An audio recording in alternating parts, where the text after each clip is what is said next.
All right, guys, this one's going to be a little bit different, but let's start from here. Let he who is without sin cast the first stone.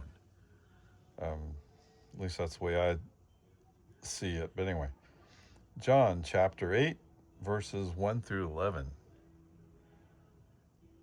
Jesus went unto the Mount of Olives,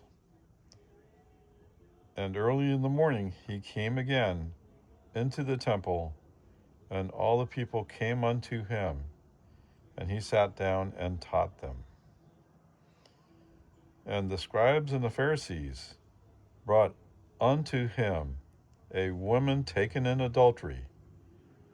And when they had set her in the midst, they said unto him, Master, this woman was taken in adultery in the very act. Now, Moses in the law commanded us that such should be stoned. But what sayest you? This they said, tempting him, that they might have an excuse. They might have to accuse him. But Jesus stooped down and with his finger wrote on the ground, as though he heard him not. So when they continued asking him, he lifted up himself, and said unto them, He that is without sin among you, let him first cast a stone at her. And again he stooped down and wrote on the ground. And they which heard it, being convicted by their own conscience, went out one by one, beginning at the eldest, even unto to the last. And Jesus was left alone, and the woman standing in the midst.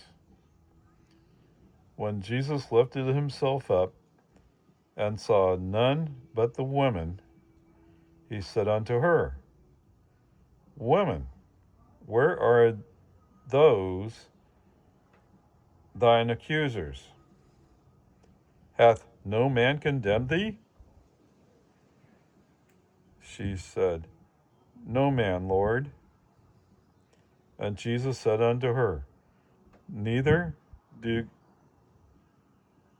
condemn thee, neither do I condemn thee.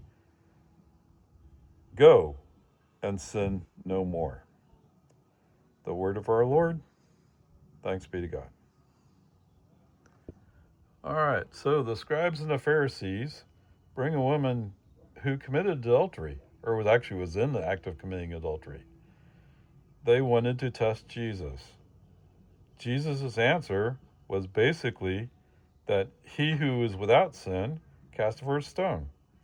Gradually all the men left the woman, and when they all left, Jesus turned to the woman and asked where her accusers were.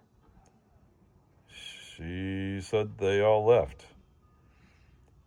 Then he said to her that he did not condemn her either. Finally, go and sin no more. It was an interesting test, and he had a good response. Okay, so humbleness. Do not think you're better than anybody else. Mistakes reflect poorly on you. But if you've committed a sin, who are you to go accuse somebody else of committing a sin? Do not be in a rush to judge others. God has said, you will be judged as you judge others. And finally, we're all sinners and Jesus forgives. The lessons posted in this very brief encounter is one of my favorites.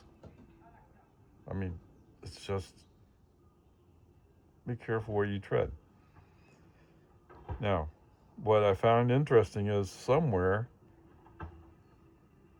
said this was the only time Jesus is described as writing anything, right? Like, kind of wish we caught what he wrote, but whatever. I mean, he always taught orally, right?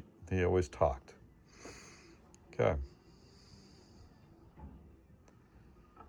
It's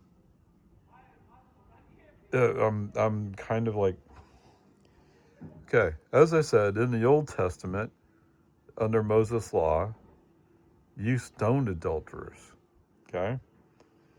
And to me, it's kind of shifting the focus from stop doing corporal punishment. I mean, I'm not going to argue about that part of it. That belongs to the state.